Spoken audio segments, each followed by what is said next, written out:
Hoy descubrimos a una de las figuras más revolucionarias de la historia militar, un hombre cuyas innovaciones cambiaron la guerra para siempre, pero cuyo nombre ha sido eclipsado por los comandantes más famosos que entreno. Esta es la historia de cómo un general británico transformó a reclutas aterrorizados en los soldados más temidos de Europa, y cómo sus ideas radicales sobre la confianza, la inteligencia y la iniciativa individual eran las bases de todas las unidades modernas de fuerzas especiales que existen hoy. Imagínense esto, es 1799 y Gran Bretaña está perdiendo, Napoleón Bonaparte aplasta a todos los ejércitos que Europa le lanza, los franceses han perfeccionado una nueva forma de luchar, sus soldados no se mantienen en filas rígidas como soldados de Jagit, se dispersan, piensan por sí mismos, se mueven como lobos por el terreno. Mientras tanto, los soldados británicos siguen entrenándose como si fuera 1650, marchan en línea recta, disparan al recibir órdenes, son golpeados con bastones si cuestionan las órdenes, son tratados como máquinas, no como hombres, y mueren por ello. El ejército británico está desesperado. Lo han intentado todo, mejores mosquetes, más artillería, disciplina más estricta. Nada funciona porque están librando la guerra del mañana con las tácticas del pasado. Entonces, un general escocés llamado John Moore se levanta en una reunión y dice algo que suena a traición.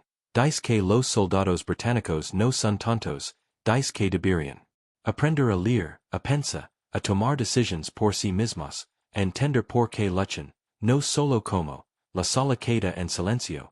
En un ejército donde los soldados son azotados por las infracciones más pequeñas, donde pensa por uno mismo se considera peligroso, donde todo el sistema se basa en la obediencia rígida, hemos sugerir algo impensable, sugerir que los soldados deben ser tratados como seres humanos. La mayoría de los generals se ríen de él, pero algunos no lo hacen porque saben que tienen razón, saben que en los bosques de Europa, en las montañas de España, en el caos del combate real, la obediencia rígida mata hombres, lo que salva vidas es la iniciativa, la adaptación, la inteligencia, y John Moore está a punto de demostrarlo. Moore no es un teórico de salón, ha combatido por todo el mundo, luchó en Estados Unidos durante la revolución, sirvió en las Indias Occidentales, donde las enfermedades mataron a más hombres que las balas, luchó en Córcega, donde perdió un ojo liderando.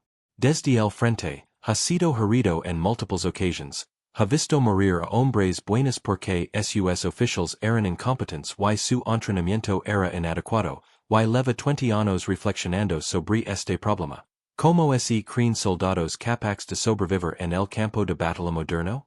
¿Cómo se entrena a los hombres para que piensen bajo fuego? La respuesta la liga en el lugar más inesperado, no en un campo de batalla, sino en las tranquilas colinas de Kent, en un lugar llamado el Cuartel Shackliffe. En 183, Moore recibe el mando de una brigada y permiso para entrenarlos como quiera, es una prueba. El establishment cree que fracasará. Creen que sus métodos blandos producirían soldados débiles. Están a punto de demostrar que están catastróficamente equivocados. Moore liga a Shackliffe y inmediatamente rompe todas las reglas del manual. Primero, prohíbe la flagelación por delitos menores en un ejército donde los hombres son azotados hasta sangre por lavar las botas sucias. Esto es revolucionario. Sus compañeros oficiales creen que ha perdido la cabeza. Le dicen que sus hombres se convertirán en una cosma indisciplinada. Amor no lo importa. Sabe que el miedo produce obediencia, pero no produce soldados pensantes, y soldados pensantes son lo que necesita. Después, hace algo aún más radical. Empieza a enseñar a sus soldados a leer y escribir, no solo a oficiales, sino también a soldados rasos, los rangos más bajos. Establece escuelas en los cuarteles, contrata a profesores, anima a sus hombres a estudiar tácticas, a comprender la estrategia, a leer sobre las batallas que podrían librar. El cuerpo de oficiales aristocráticos está horrorizado. ¿Por qué necesitaría leer un soldado raso? ¿Qué sigu? Enseñarles latín y griego, pero la mayoría entiende algo que no entienden. Un soldado que pueda leer órdenes pueda actuar con independencia. Un soldado que entiende de táctica pueda tomar decisiones inteligentes cuando su oficial muere y reina el caos. Pero la innovación más importante de mor es el entrenamiento físico. No el ejercicio mecánico que dominaba la práctica militar británica, sino la aptitud física real. Leva a sus hombres a largas marcas por la campina de Kent, no en columnas ordenadas por carreteras, sino dispersos por campos y bosques. Les enseña a provocar el terreno, a cubrirse, a moverse con rapidez, a pensar en el posicionamiento. Sus soldados de infantería ligera corren mientras otros soldados británicos marchan, suben colinas, vadean arroyos, aprenden a moverse en silencio, practican el tiro desde posiciones tumbadas, tras árboles, desde terreno accidentado. Esto es completamente ajeno a las tácticas británicas tradicionales, donde los hombres se mantenían hombro con hombro en campo abierto y intercambiaban descargas, more cray ejercicios de escrimuza únicos en el ejército británico. Sus hombres practican el combate en parejas, un hombre dispara mientras su compañero recarga y se mueve, aprenden a comunicarse con señales manuales para no revelar su posición. Se entrenan para detectar a los oficiales enemigos y atacarlos primero. Este ataque a los oficiales se considera una guerra poco caballerosa según los estándares tradicionales, pero más bien. Es práctico, no romántico, matar a líderes enemigos rompe las formaciones enemigas, sus hombres practican el movimiento rápido por terrenos difíciles, aprenden a calcular distancias para comprender cómo el clima afecta el tiro y compensa el viento y la altitud. Pero esto es lo que hace amor verdaderamente revolucionaria. Les enseña a sus hombres por qué aprenden estas cosas, les explica tácticas, los guía a través de escenarios. ¿Qué hacer si la formación se rompe? ¿Qué hacer si se queda aislado de la fuerza principal? ¿Qué hacer si se necesita retrasar a una fuerza enemiga superior? El entrenamiento británico tradicional nunca pedía a los soldados que pensaran en estas preguntas, simplemente obedecen órdenes, pero los soldados de infantería ligera de mor están aprendiendo a ser guerreros autónomos. La transformación es notable. Hombres que llegaron como reclutas británicos típicos, acobardados y mecánicos, se vuelven seguros y capaces, empiezan a enorgullecerse de sí mismos, desarrollan la cohesión de la unidad. No barreda en el miedo al castigo, sino en el respeto mutuo. More insist en que sus oficiales comen con sus hombres, duermen en conditions similares y comparten las dificultades. Rompe las rígidas barreras de clase que definen al ejército británico. No del todo, por supuesto, estamos en 1800, y el sigue siendo un producto de su tiempo, pero marca un antes y un después. Sus oficiales son cuidadosamente seleccionados. More no busca caballeros aristocráticos que hayan comprado sus comisiones y creen que el mando es su derecho de nacimiento. Busca hombres que pueden liderar, que pueden pensar, que se preocupan por sus soldados, los orienta personalmente, les enseña que su trabajo no es dar órdenes y observar desde un lugar seguro, su trabajo es desarrollar a sus hombres, ganar su confianza. Predicar con el ejemplo. Este concepto del oficial como maestro y líder, en lugar de supervisor y castigador, se vuelve fundamental en su sistema. More también revoluciona el equipamiento. Observa que la mochila británica estándar pesa más de 27 kilogramos y incluye artículos inútiles exigidos por regulaciones escritas hace décadas. La reduce al mínimo, conserva solo lo que los soldados realmente necesitan en el campo de batalla. Sus hombres llevan cargas más ligeras y pueden moverse más rápido. Experimenta con diferentes uniformes. La casaca roja tradicional es visible a kilómetros de distancia. Introduce chaquetas verdes para sus fusileros. El famoso uniforme que más tarde definiría el regimiento de fusileros. El verde permite a sus hombres mimetizarse con el terreno. Es un camuflaje práctico décadas antes de que el concepto se convirtiera en estándar, también. Defiende el fusilbaker frente al mosquite brown bess estándar. El brown bess es más rápido de cargar, pero tremendamente impreciso a más de 50 yardas. El fusilbaker tarda más en cargarse, pero puede alcanzar objetivos a 200 yardas. para las tácticas de escaramuza de amor, la precisión importa más que el volumen de fuego. Sus fusileros se convierten en tiradores letales. Practican constantemente. Aprenden a calcular la distancia a simple vista. Se convierten en tiradores de élite capaces de eliminar a oficiales enemigos y despertar formaciones enemigas desde distancias que la infantería británica tradicional no puede igualar. Comienza a correr la voz por el ejército británico sobre el extraño entrenamiento que se lleva a cabo en Shackliffe. Algunos oficiales están intrigados. Muchos lo desestiman.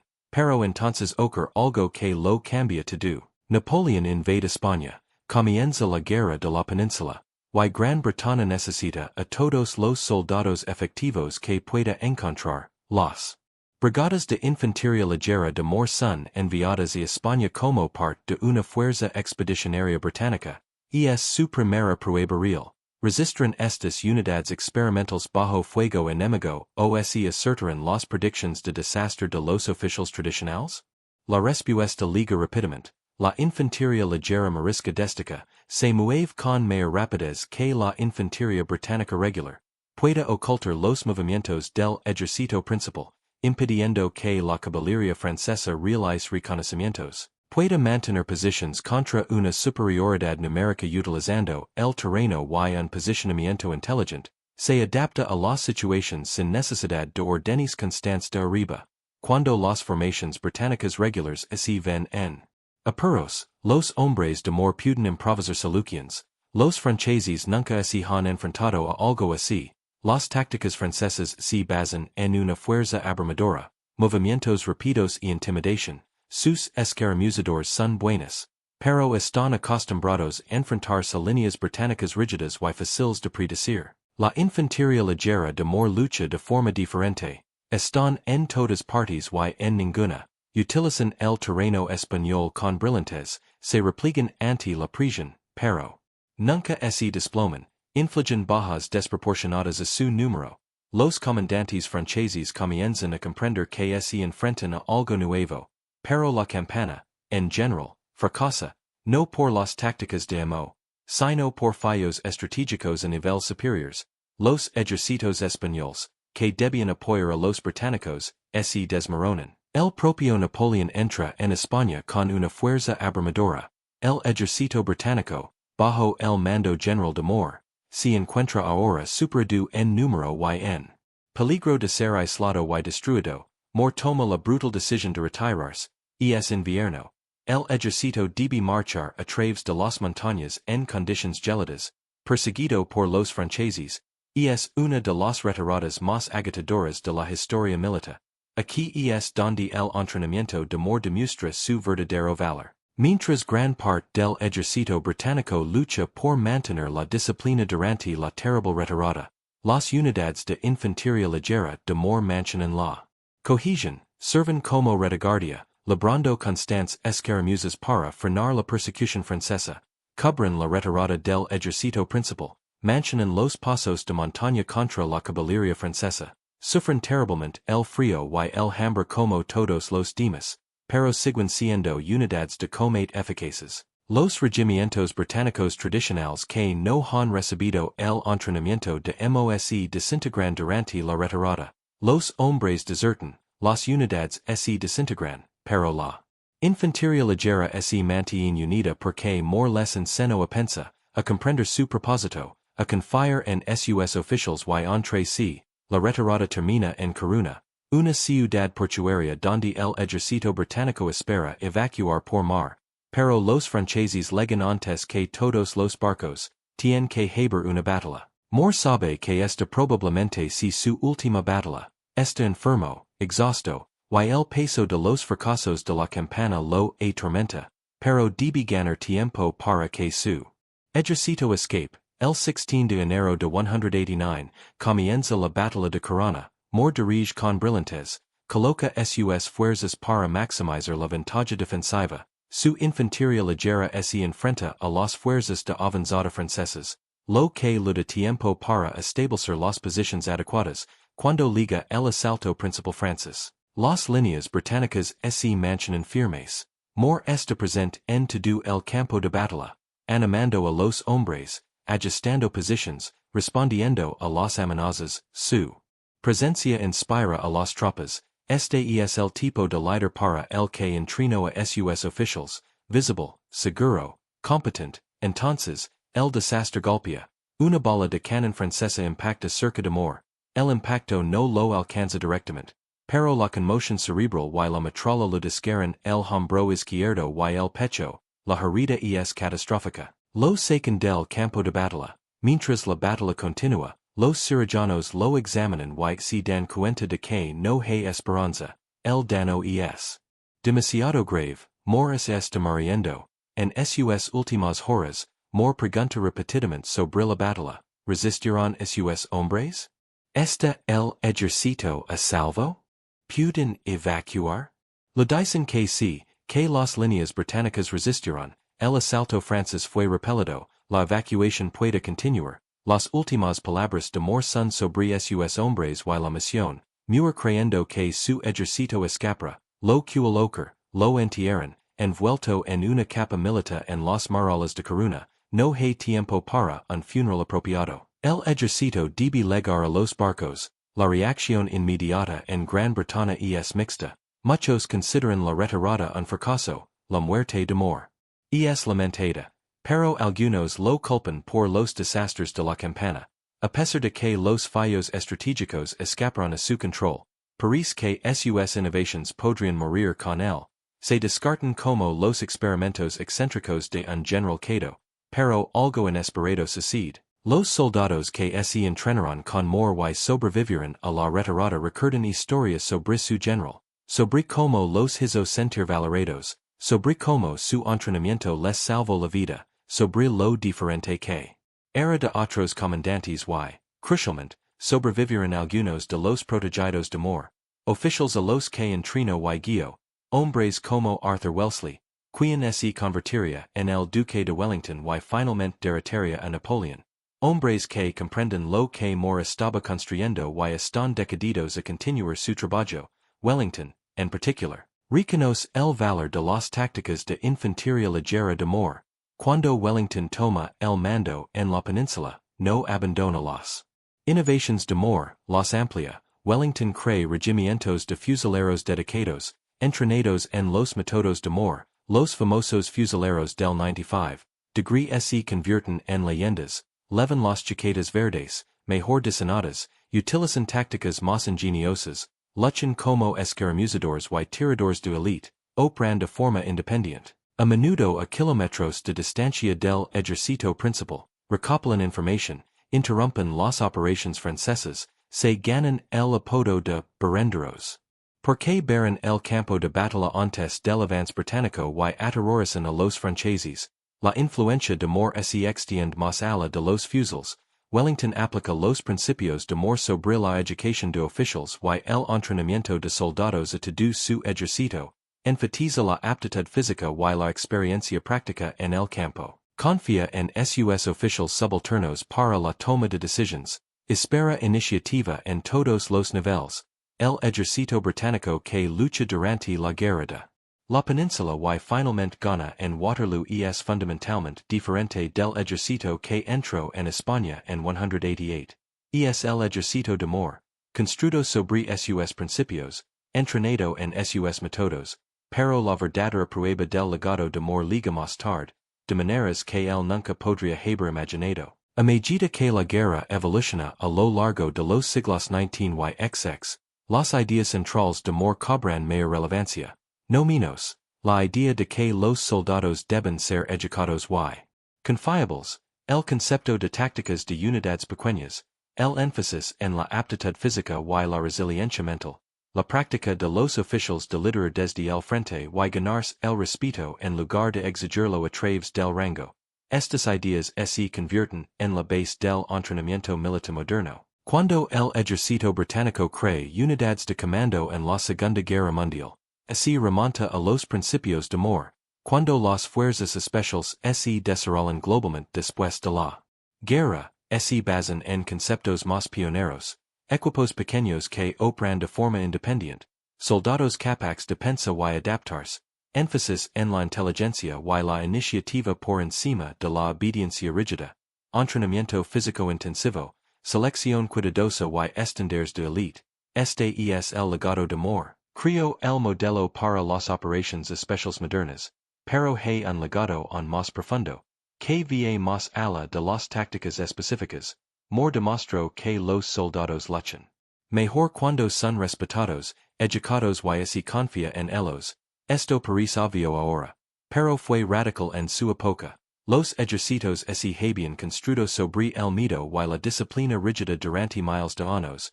Moore demostró que había un camino mejor, no un camino suave.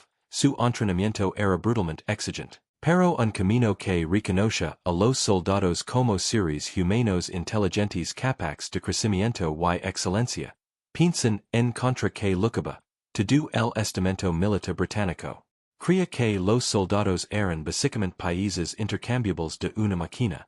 No necesitaban pensar, solo obedecer, no necesitaban estar en forma, solo ser capaces de mantenerse en fila, no necesitaban entender tácticas, solo seguir órdenes, y lo más importante, necesitaban ser controlados mediante el miedo, porque sin una disciplina férrea, se volverían inútiles. Moore analizó este sistema y dijo que era erróneo, no solo ineficaz, sino moralmente incorrecto, comprendió algo profundo sobre la naturaleza humana. Las personas rinden mejor cuando comprenden su propósito, son más resilientes cuando forman parte de un equipo cohesionado, son más creativas y adaptables cuando se les anima a pensar, son más leales cuando se les respeta.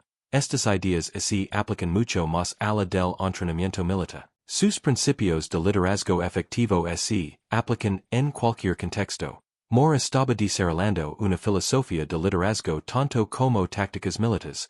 Consideran lo revolucionario que fue. Esto, en la Gran Bretaña georgiana, el sistema de clases era rígido y absoluto. La idea de que los soldados rasos, hombres de las clases más bajas, pudieran ser educados y confiar en su capacidad de pensamiento era casi inimaginable para la aristocracia. La propia nobleza intuía más, pero él observaba a los hombres bajo su mando y veía potencial. No solo carne de cañón. Comprendía que el hijo de un granjero escocés o un obrero londinense podían convertirse en guerreros inteligentes y capaces si recibían el entrenamiento y el respeto adecuados. Esto cuestionaba todo el orden social. Si los soldados rasos podían pensar y tomar decisiones, ¿qué decía eso sobre las justificaciones del sistema de clases? Si podían ser educados, ¿qué otros límites se les imponían eran arbitrarios? Moore no fue un revolucionario en el sentido político. No pretendía derrocar el orden social, pero sus innovaciones militares tuvieron implicaciones radicales que se extendieron mucho más allá del campo de batalla. También hay una tragedia personal en la historia de Mo que profundiza su impacto. Nunca ese caso, dedicó toda su vida adulta al ejército y a desarrollar estas ideas sobre entrenamiento y liderazgo. Trabajó obsesivamente en sus teorías. Supervisó personalmente el entrenamiento en Cliff, prestando atención al más mínimo detalle. Escribió extensamente sobre sus métodos, creando manuales y directrices de entrenamiento. Fue mentor de jóvenes oficiales, intentando transmitir no solo técnicas, sino una filosofía de mando. Y justo cuando sus ideas empezaban a demostrar su valía en combate, justo cuando el establishment empezaba a tomarlo en serios, fue asesinado. Nunca llegó a ver el pleno florecimiento de sus innovations. Nunca vio las victorias de Wellington en España. Nunca supo que el ejército británico adoptaría sus métodos. Nunca supo que su nombre se convertiría en sinónimo de excelencia militar. Murió en un frío campo de batalla, preocupado por haber fallado a sus hombres, sin darse cuenta de que había cambiado la guerra para siempre. Los hombres que lo enterraron en Corona lo hicieron apresuradamente en la oscuridad mientras los canones franceses disparaban a lo lejos. No fue el funeral que un general merecía, pero tal vez fue apropiado. Amor nunca lo importaron la pompa en la ceremonia, se preocupaba por sus soldados y por cumplir con su deber. Eso es lo que lo definía. Un entierro rudimentario en una muralla devastada por la guerra es quizás más apropiado para él que un gran monumento, aunque con el tiempo los monumentos llegaron, se erigio un monumento en Coruna, se erigió una estatua en Glasgow, su ciudad natal. El ejército británico bautizó cuarteles y edificios en su honor, pero el verdadero monumento es la institución que transformó. Todo soldado británico que hoy recibe el entrenamiento básico aprende técnicas derivadas de las innovaciones de amor, el énfasis en la aptitud física, la destreza en el campo de batalla, el pensamiento bajo presión, la cohesión de la unidad y el respeto entre rangos se remontan a Seancliffe. Hablamos de las innovaciones tácticas específicas con más detalle, porque aquí es donde se manifiesta realmente el genio de amor. Las tácticas lineales tradicionales se basaban en la potencia de fuego masiva, se colocaban cientos de hombres, hombro con hombro en filas de 2 o 3, disparaban en ráfagas a la orden. La idea era que, aunque los mosquetes individuales fueran imprecisos, se disparaban suficientes a la vez, algunos impactarían.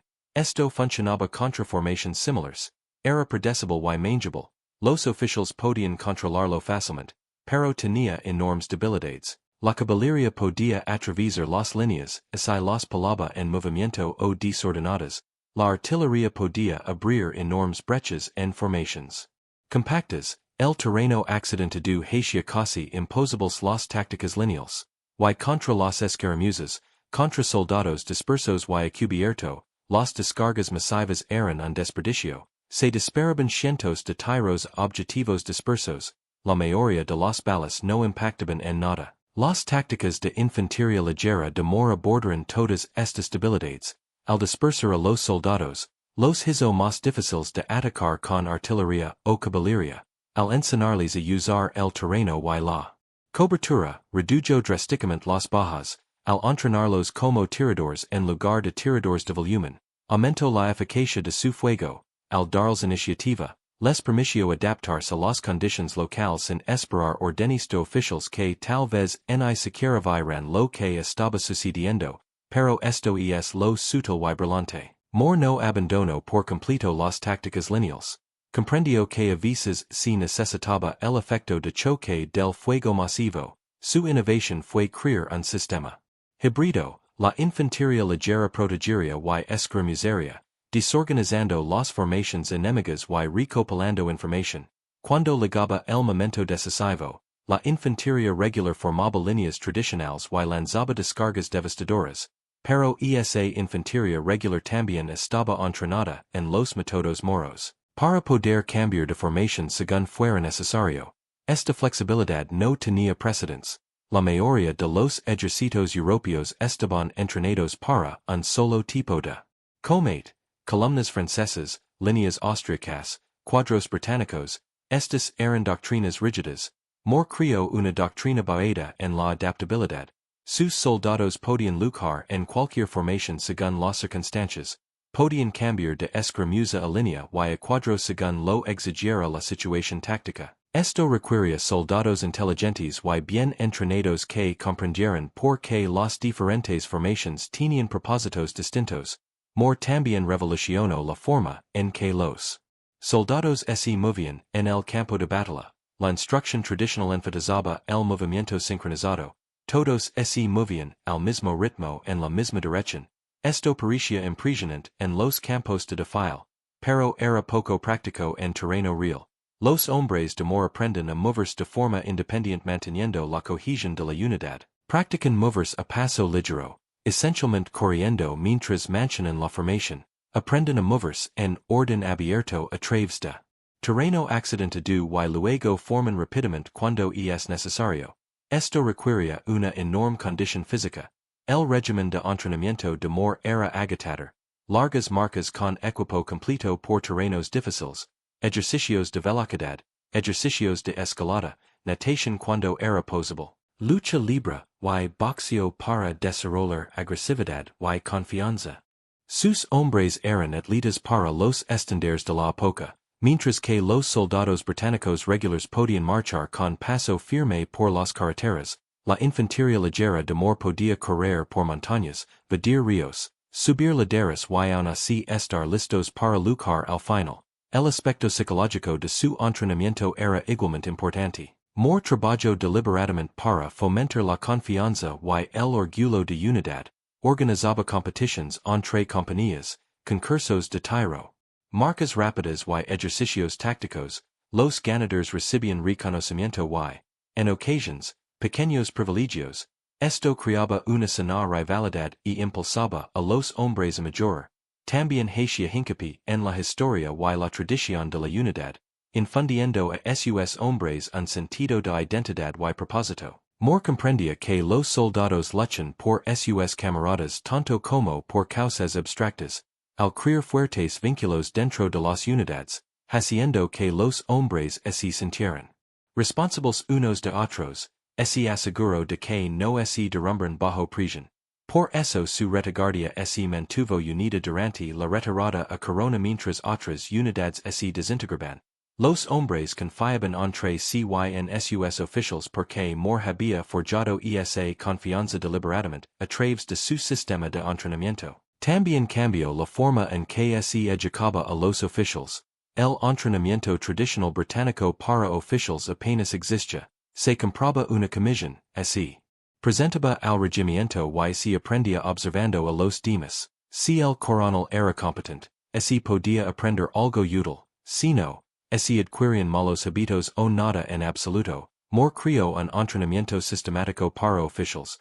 Impartió clases en Shaw Cliff donde los oficiales subalternos aprendían táctica, logística, lectura de mapas y liderazgo. Les enseñó a entrenar a sus hombres, a mantener la disciplina sin brutalidad y a tomar decisiones tácticas bajo presión. Esta profesionalización del cuerpo de oficiales fue crucial. More produjo una generación de oficiales que comprendían sus métodos y podían difundirlos. Cuando estos oficiales asumieron el mando de sus propias unidades, aplicaron los principios de More. Así fue como su innovación se extendió por el ejército británico incluso después de su muerte. No se trataba solo de técnicas. Se trataba de crear una cultura de educación militar profesional. More también enfatizó la importancia del reconocimiento y la inteligencia.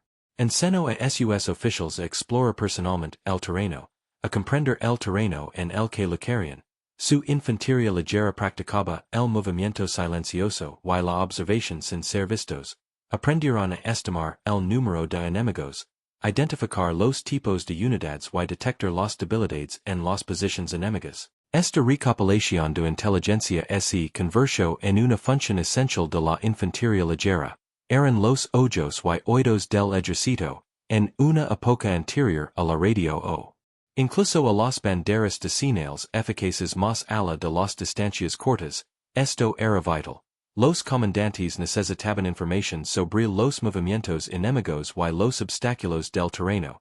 Los hombres de infantería ligera de More proporcionaban esa información, exploraban el terreno, identificaban amenazas, encontraban rutas y informaban, luego, bloqueaban el avance del ejército principal, impidiendo que el enemigo hiciera lo mismo. Esta ventaja en inteligencia proporcionaba a los comandantes británicos un conocimiento situacional mucho mejor que sus oponentes.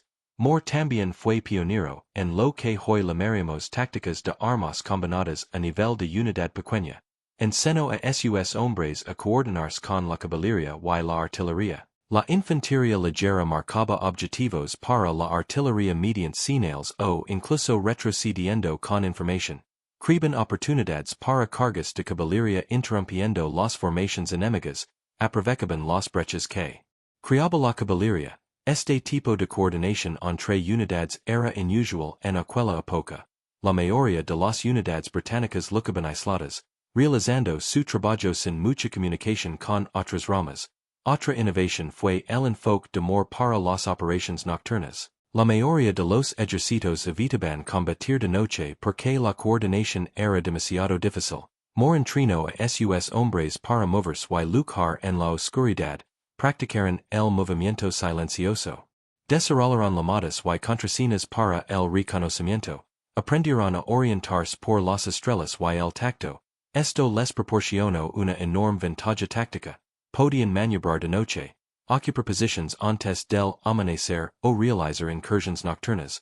Los franceses, generalmente poco acostumbrados a operaciones nocturnas significativas, Lo incontraban desconcertant, las innovations logísticas de more fueron igualmente importantes, aunque menos celebradas, optimizó las cadenas de suministro de sus unidades, enseñó a sus hombres a buscar alimento eficazmente, pero dentro de las normas de conducta, no así les permite sequir ni abusar de los civiles, redujo los trenes de bagajes que ralentizaban a los ejércitos tradicionales, se aseguró de que sus hombres supieran como mantener su equipo, reparar uniformes y cuidar sus armas. Esto hizo que sus unidades fueran más autosuficientes y móviles, también innovó en medicina militar, o al menos en la prevención de bajas, al enfatizar la aptitud física, redujo las tasas de enfermedades, la principal causa de muerte en los ejércitos de esa época, al enseñar a los soldados sobre higiene básica,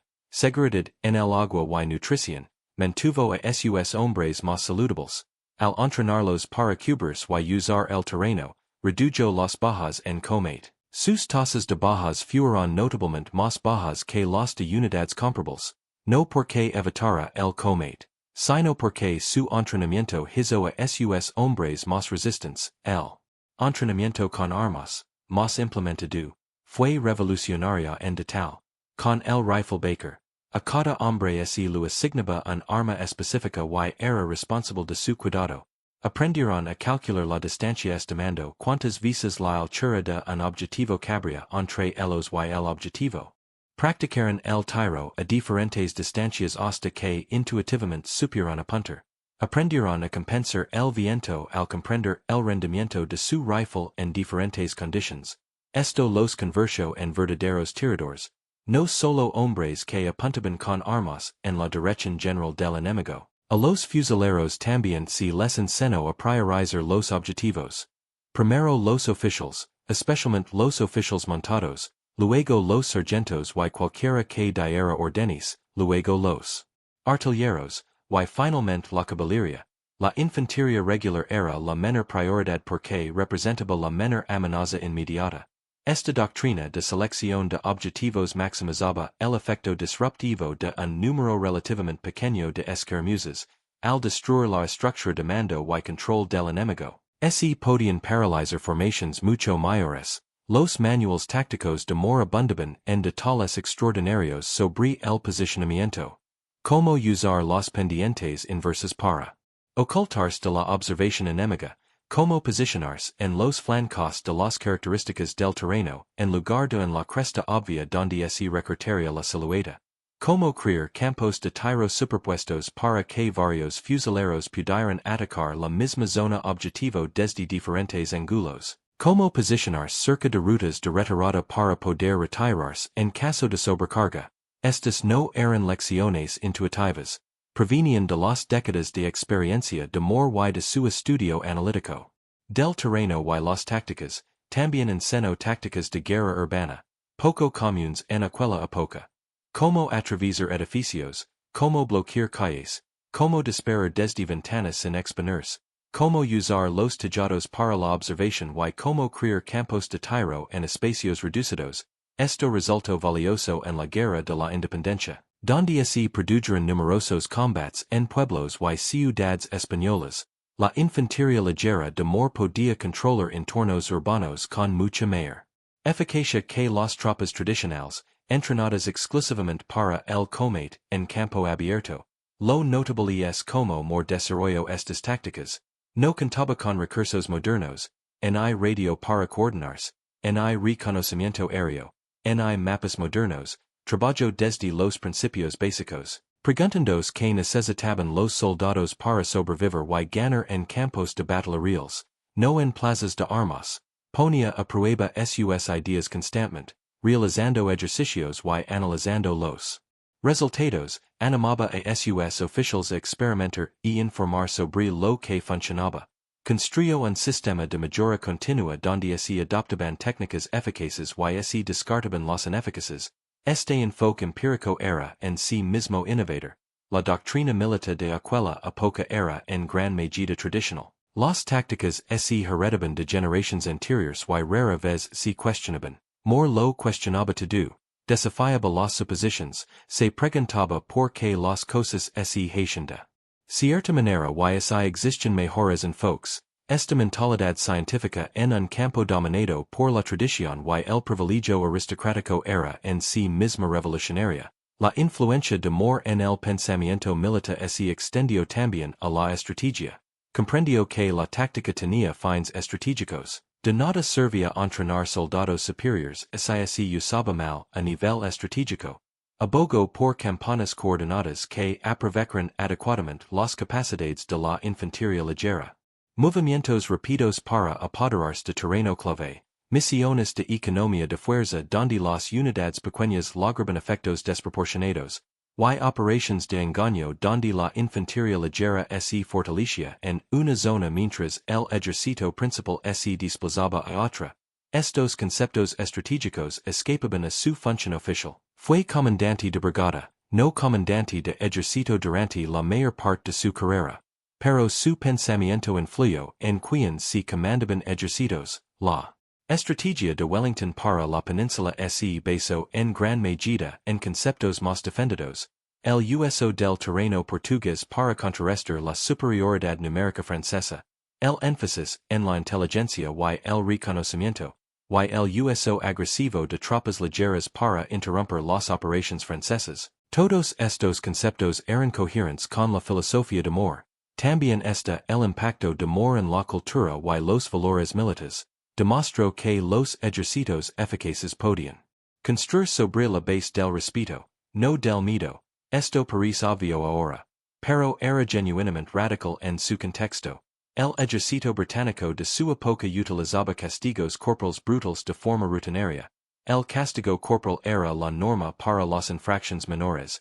La deserción se castigaba con la ejecución. Los oficiales gobernaban mediante la intimidación. Moore no eliminó todo castigo, pero lo minimizó y enfatizó la motivación positiva.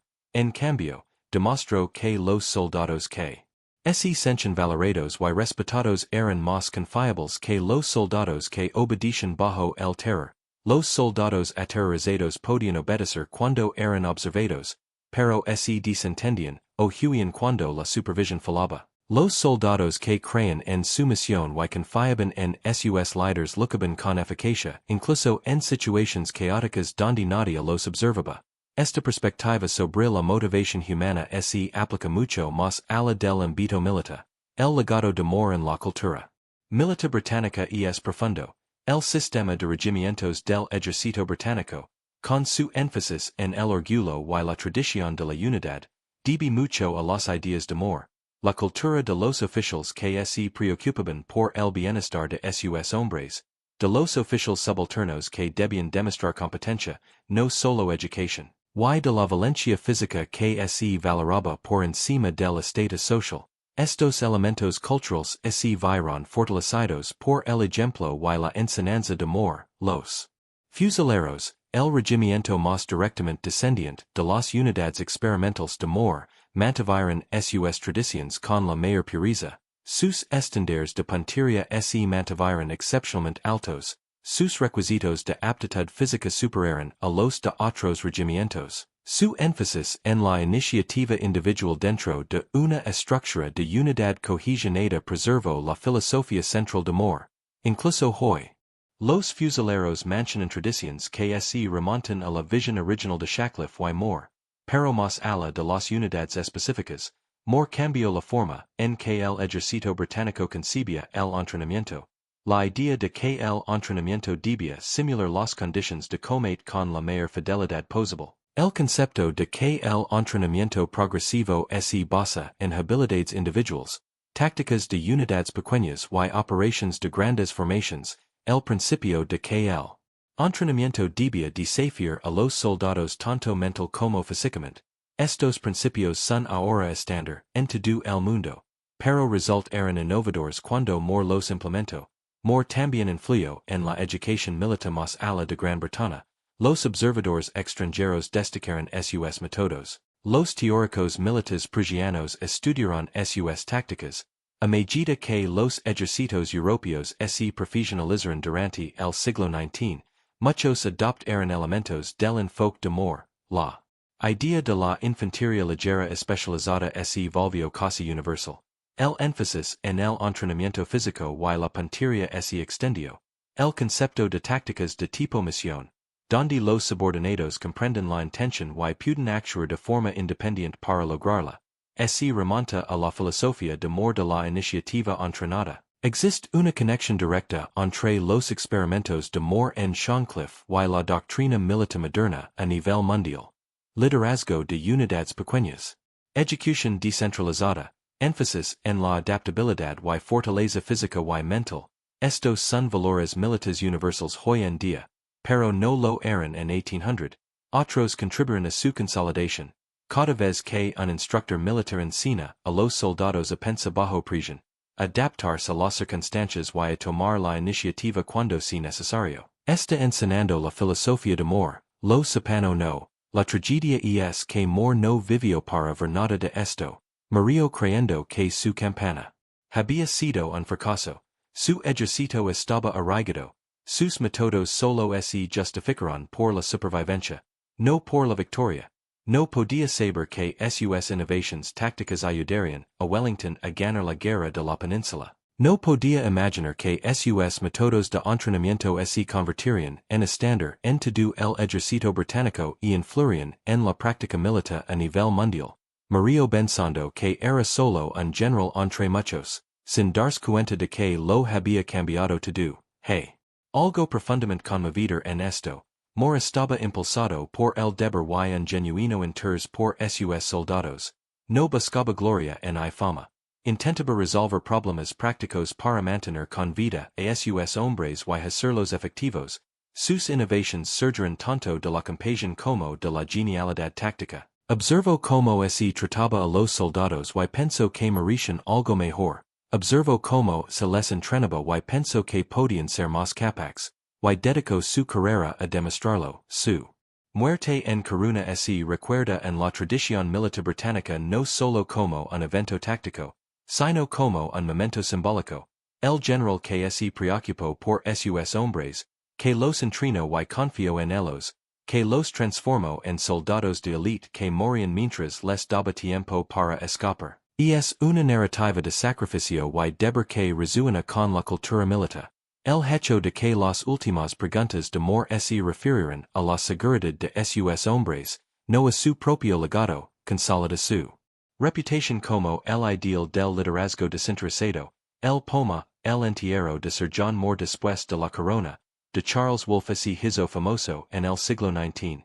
Captura la improvisada y apresurada naturaleza de su entierro y el dolor de los soldados, pero más que eso.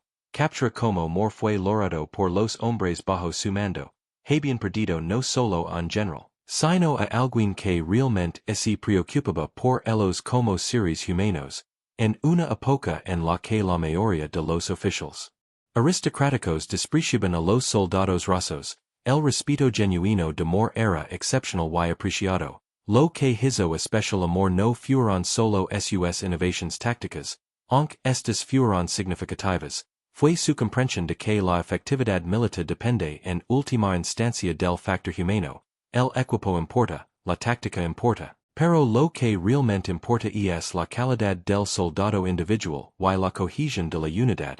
Todo lo que Moore hizo estuvo dirigido a mejorar ese factor humano, mejor entrenamiento para hacer a los soldados más capaces, mejor liderazgo para hacerlos más seguros, mejor cultura de unidad para hacerlos más cohesionados, mejor trato para motivarlos más. Este enfoque centrado en el ser humano para la efectividad militar se adelantó a su tiempo, anticipó conceptos de la psicología organizacional, la teoría del liderazgo y la gestión de recursos humanos que no se formalizarían hasta más de un siglo después. Comprendió más intuitivamente lo que la investigación demostraría posteriormente. Las personas se desempeñan mejor cuando son respetadas, cuando comprenden su propósito, cuando se les da autonomía dentro de parámetros claros y cuando forman parte de equipos cohesionados con un liderazgo sólido. El término militar moderno, mando tipo misión, describe una filosofía de mando donde los superiores comunican la intención y los resultados deseados, pero los subordinados determinan cómo lograrlos. Esto es exactamente lo que Moore estaba construyendo en Shorncliffe, Intrino a sus hombres para comprender las situaciones tácticas y tomar decisiones apropiadas, confío en ellos para ejecutar misiones sin supervisión constante, empoderó a los oficiales subalternos para que actuaran por iniciativa propia. El mando tipo misión es ahora estándar en los ejércitos occidentales. More lo practicaba antes de que tuviera nombre. De igual manera, el énfasis moderno en el liderazgo de unidades pequeñas, donde se espera que los oficiales subalternos y suboficiales demuestren competencia táctica y capacidad de liderazgo, provienen del enfoque de amor. Él no creía que el liderazgo fuera dominio exclusivo de los oficiales superiores. Desarrolló el liderazgo en todos los niveles. Se esperaba que sus sargentos lideraran grupos pequeños con eficacia. Sus tenientes comandaban compañías de forma independiente. Sus capitanes tomaban decisiones tácticas. Este liderazgo distribuido hizo que sus unidades fueran resilientes y adaptables. La influencia de amor se extiende, incluso en nuestra concepción de la ética militar y las leyes de la guerra. Insistió en que sus soldados trataran a los civiles con respeto, prohibió el saqueo, castigó la violencia innecesaria, enseñó que los soldados representaban a Gran Bretaña y debían actuar en consecuencia. Esta preocupación por mantener los estándares éticos incluso en el caos de la guerra era inusual para su época. Anticipaba los códigos de conducta militares modernos y las leyes de los conflictos armados. En una época en la que muchos ejércitos vivían de la tierra mediante requisas forzados y saqueos, more insistió en pagar los suministros cuando fuera posible y en requisar de forma justa cuando el pago no fuera factible. Esto no era solo ético, sino práctico. Los ejércitos que aterrorizaban a las poblaciones locales creaban enemigos y interrumpían sus propias líneas de suministro. Los ejércitos que trataban bien a la población local obtenían información y cooperación. More comprendía esta dimensión estratégica del comportamiento ético. Su legado en este ámbito es complejo. La conducta del ejército británico en la península no siempre fue ejemplar, especialmente durante la retirada a Corona, cuando la disciplina se desmoronó en algunas unidades. Pero el estándar establecido por more siguió siendo un ideal y comandantes como Wellington se esforzaron por hacerlo cumplir. El concepto de que los soldados profesionales debían mantener la disciplina y los estándares éticos incluso con escasez de personal y bajo presión. Esto se convirtió en un motivo de orgullo para el ejército británico. El carácter personal de Moore contribuyó enormemente a su eficacia y legado. Fue valiente en combate. Herido en múltiples ocasiones al frente, era intelectualmente curioso, leía y reflexionaba constantemente sobre problemas militares, se dedicó a su profesión y nunca se casó porque sentía que eso lo distraería de sus deberes militares. Era íntegro y estaba dispuesto a defender ideas impopulares cuando las consideraba correctas, y se preocupaba genuinamente por sus soldados. No como estadísticas abstractas, sino como seres humanos cuyas vidas importaban.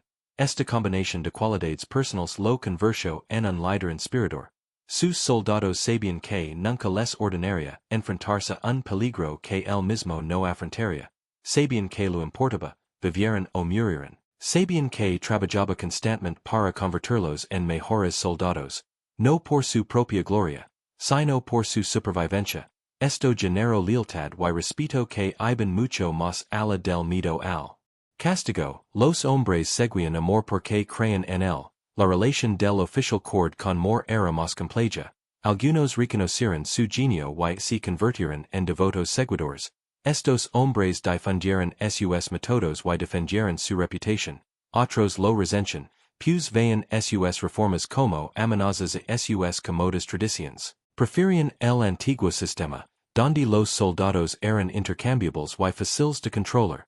La insistencia de Moore en soldados educados y reflexivos amenazaba esta visión del mundo. Su éxito hizo que sus métodos parecieran anticuados. Esta resistencia a las innovaciones de Moore revela lo difícil que es una verdadera reforma en las instituciones establecidas.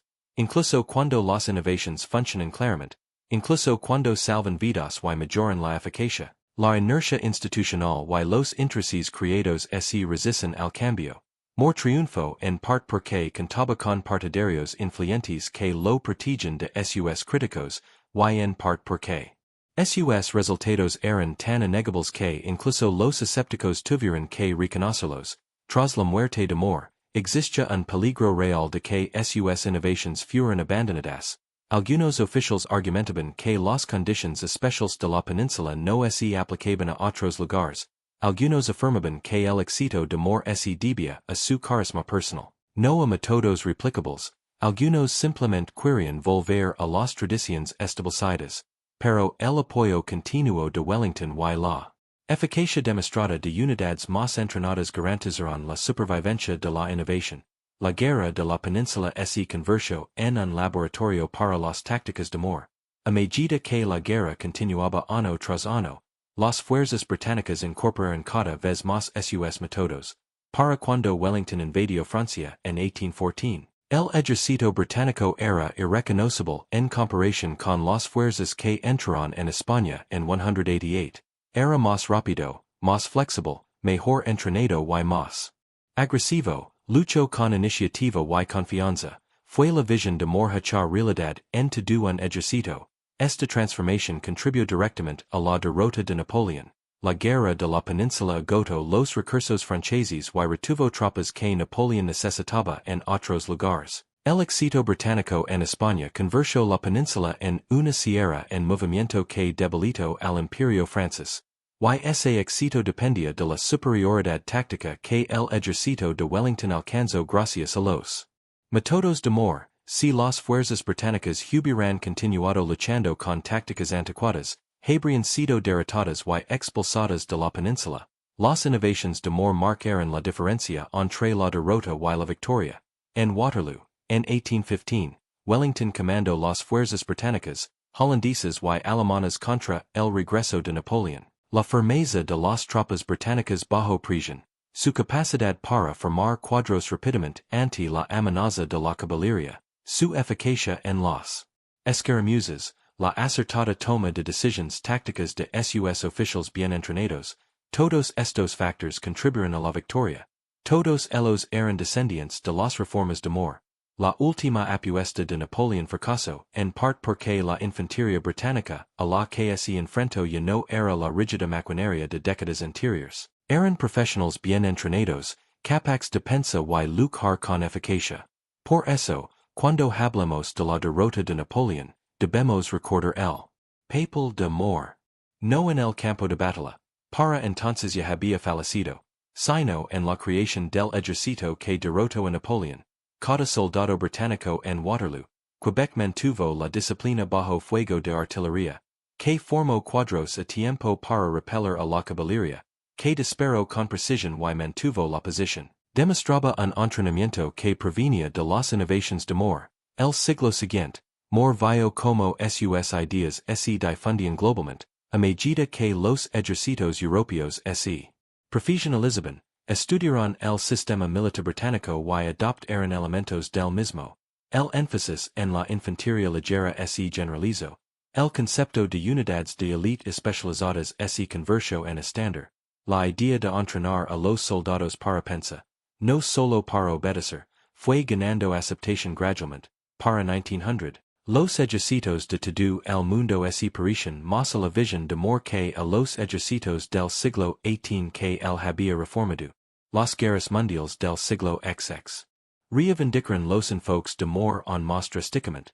Las trincheras de la Primera Guerra Mundial demostraron que las tácticas rígidas y la obediencia irreflexiva causaban bajas catastróficas.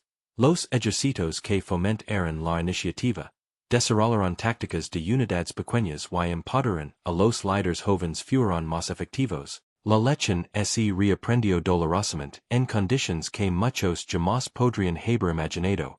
Pero la verdad fundamental permaneció, los soldados pensantes que luchan como unidades cohesionadas, lideradas por oficiales competentes, derrotaron a fuerzas mayores de autómatas rígidos. La Segunda Guerra Mundial aceleró esta tendencia.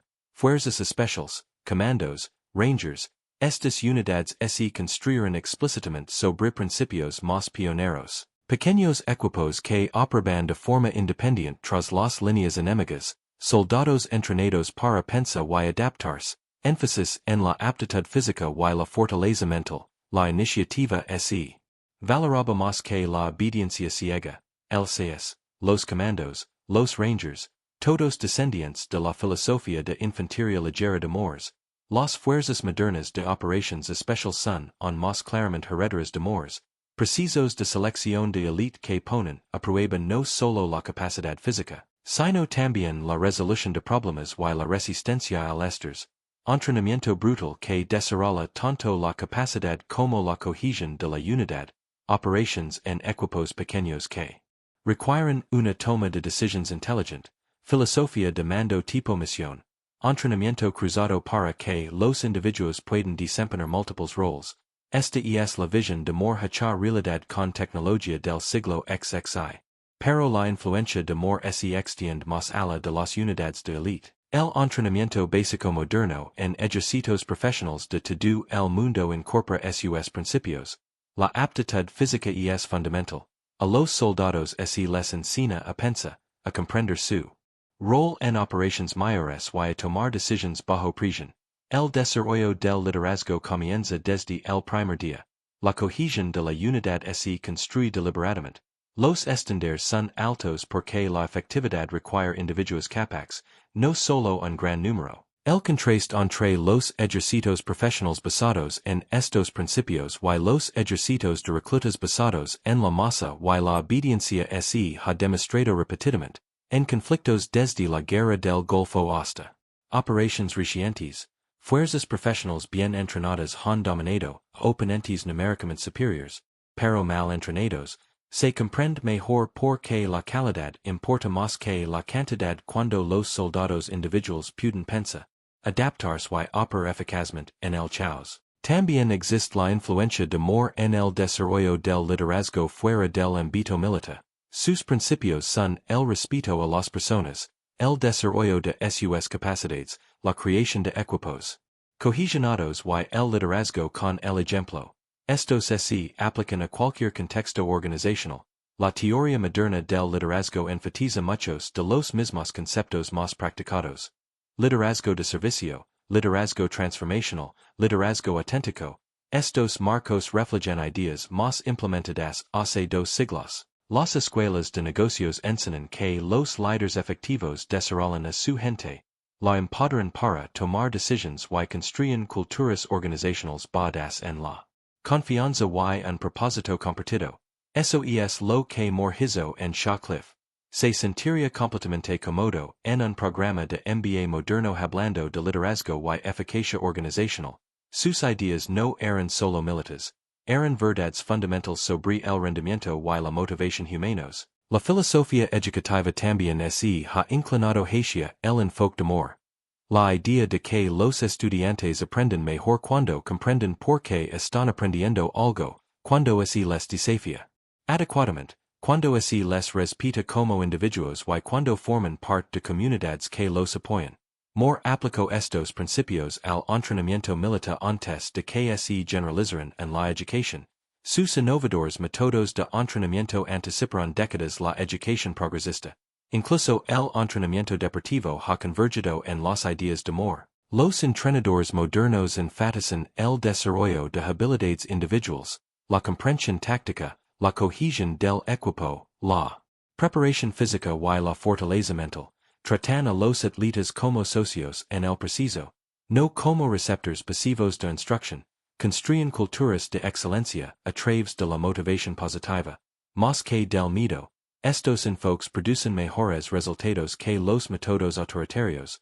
Moore lo sabía desde 1800, por lo tanto, su legado se extiende mucho más allá de la historia militar.